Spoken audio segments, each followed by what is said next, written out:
តែអ្នកដឹងទេថា iPhone របស់លោកអ្នកមានមុខងារជាច្រើនដែលអ្នកមិនធ្លាប់ដឹងសួស្តីអ្នកទាំងអស់គ្នាថ្ងៃនេះខ្ញុំមកចែករំលែកខ្លះៗពីមុខងារទាំងនេះសម្រាប់ feature eye tracking លោកអ្នកគ្រាន់តែចុចទៅលើ setting រួច accessibility រួច eye tracking លោកអ្នកចុច activate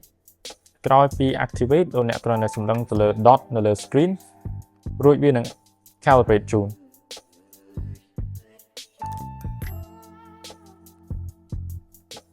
ជាការស្រេចលោកអ្នកគ្រាន់តែសម្លឹងទៅលើ feature ឬប៊ូតុងអ្វីមួយឲ្យចំនោះវានឹងចុចប៊ូតុងនោះដោយខ្លួនឯងដោយមិនបាច់ប្រើដៃ